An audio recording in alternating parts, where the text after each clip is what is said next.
ഒളിവ് ജീവിതം ആഡംബരവില്ലയിൽ സൗകര്യമൊരുക്കിയത് അഭിഭാഷക. യാത്രയ്ക്ക് വഴിയൊരുക്കുന്നത് റിയൽ എസ്റ്റേറ്റ് വ്യവസായികൾ. രാഹുൽ മാങ്കൂട്ടത്തിന് ബംഗളൂരുവിൽ സഹായമൊരുക്കിയവരിൽ രാഷ്ട്രീയ ബന്ധമുള്ള മലയാളി അഭിഭാഷകയുമെന്ന റിപ്പോർട്ട്. വാതിലുകൾ കൊട്ടിയടച്ചു. തെരഞ്ഞെടുപ്പ് ചിത്രത്തിലുണ്ടാകില്ല. രക്ഷപ്പെടുമോ കുടുങ്ങുമോ? രാഹുലിന് മുന്നിൽ ഇനി ഏതു വഴി? ചോദ്യങ്ങൾ നിരവധിയാണ്. രാഹുൽ മാങ്കൂട്ടത്തിൽ ഒളിവിൽ കഴിയുന്നത് ആഡംബര സൗകര്യത്തോടെയാണെന്ന റിപ്പോർട്ട്. ബംഗളൂരു നഗരത്തിലെ അത്യാഡംബര വില്ലയിലാണ് രാഹുൽ 2 ദിവസം ഒളിവിൽ കഴിഞ്ഞതെന്നാണ് വിവരം. രാഷ്ട്രീയ ബന്ധമുള്ള അഭിഭാഷകയാണ് ഇതിനുള്ള സഹായം ഒരുക്കി നൽകിയതെന്നാണ് പോലീസിന്റെ കണ്ടെത്തൽ. ഇവിടേക്ക് ബുധനാഴ്ച വൈകിട്ട് പോലീസ് എത്തിയെങ്കിലും 2 മണിക്കൂർ മുൻപ് രാഹുൽ മുങ്ങി.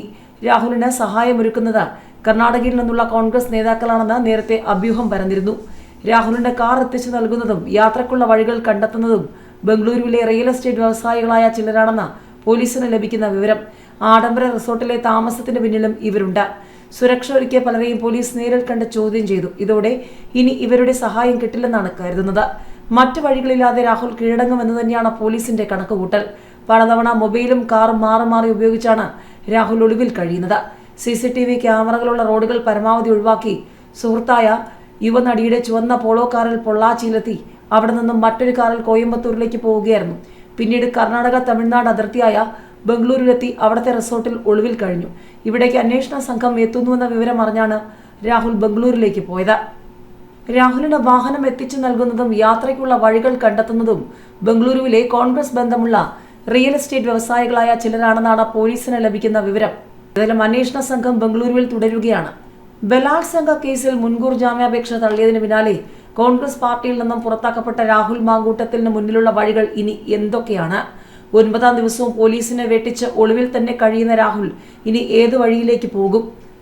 ഒരു വഴി നിയമത്തിന്റെ വഴിയാണ്.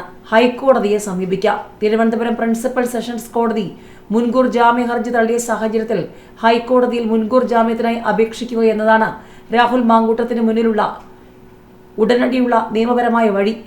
അറസ്റ്റ് തടയാൻ ശ്രമിക്കുക. മുൻകൂർ ജാമ്യം ലഭിക്കാത്തതിനാൽ പോലീസ് അദ്ദേഹത്തെ എപ്പോൾ വേണമെങ്കിലും അറസ്റ്റ് ചെയ്യാം. അറസ്റ്റ് ഒഴിവാക്കാൻ കീഴടങ്ങാം. കേസുകളെ കോടതിയിൽ നിയമപരമായി നേരിടുമെന്നാണ് അവസാന നിമിഷവും രാഹുൽ മാങ്കൂട്ടത്തിൽ പറഞ്ഞത്. കോടതിയിൽ നിരപരാധിത്വം തെളിയിക്കുക എന്നതാണ് അവസാന വഴി. MLAയെ ക്രിമിനൽ കേസിൽ അറസ്റ്റ് ചെയ്യാൻ സ്പീക്കറുടെ മുൻകൂർ അനുമതി ആവശ്യമില്ല. നിയമസഭാ മന്ദിരത്തിനുള്ളിൽ നിന്നോ MLA ഹോസ്റ്റലിൽ നിന്നോ ആണ് അറസ്റ്റ് ചെയ്യുന്നതെങ്കിൽ മാത്രമേ സ്പീക്കറുടെ അനുമതി വേണ്ടതുള്ളൂ. ക്രിമിനൽ കേസുകളിൽ അറസ്റ്റിനു ശേഷം MLAയെ കസ്റ്റഡിയിലെടുത്ത വിവരം സ്പീക്കർ അറിയിച്ചാൽ മതിയാകും. പാർട്ടി പ്രാഥമിക അംഗത്വത്തിൽ നിന്നും പുറത്താക്കിയ സാഹചര്യത്തിൽ MLA സ്ഥാനം രാജിവെക്കണമെന്ന് കോൺഗ്രസ് നേതൃത്വം ആവശ്യപ്പെട്ടിട്ടുണ്ട്. ഇത് രാഹുൽ മാങ്കൂട്ടത്തിന്റെ സ്വന്തം തീരുമാനമെന്നാണ് നേതാക്കൾ പറയുന്നത്. കൂറുമാറ്റ നിരോധന നിയമപ്രകാരം ഒരു അംഗത്തെ പാർട്ടി പുറത്താക്കുന്നത് അയോഗ്യതയ്ക്ക് കാരണമാകില്ല. എന്നാൽ അദ്ദേഹം സ്വമേധയാ പാർട്ടി അംഗത്വം ഉപേക്ഷിക്കുകയോ പാർട്ടിയുടെ വിപ്പിനെതിരായി സഭയിൽ വോട്ട് ചെയ്യുകയോ ചെയ്താൽ സ്പീക്കർക്ക് അയോഗ്യനാക്കാം. നിലവിലെ നിയമപരമായ പ്രതിസന്ധികളും പാർട്ടി നടപടിയും രാഹുലിന്റെ രാഷ്ട്രീയ ഭാവിയെ സാരമായി ബാധിച്ചിട്ടുണ്ട്. നിയമപരമായ കേസുകളിൽ അനുകൂല വിധി നേടിയാൽ മാത്രമേ അദ്ദേഹത്തിന് രാഷ്ട്രീയത്തിൽ സജീവമാകാൻ സാധിക്കുകയുള്ളൂ. ജയിലിൽ കഴിയുന്ന ഒരാൾക്ക് സഭയിൽ പങ്കെടുക്കുന്നതിന് സ്പീക്കറുടെ അനുമതിയോ കോടതിയുടെ നിർദ്ദേശമോ ആവശ്യമായി വരാം. ഇനി ബജറ്റ് സമ്മേളനത്തിനായിട്ടാകും സംസ്ഥാന നിയമസഭ ചേരുക.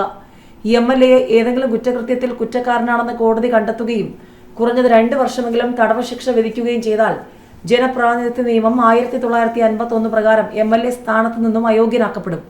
അയോഗ്യത ശിക്ഷ വിധിച്ച തീയതി മുതൽ പ്രാബല്യത്തിൽ വരും.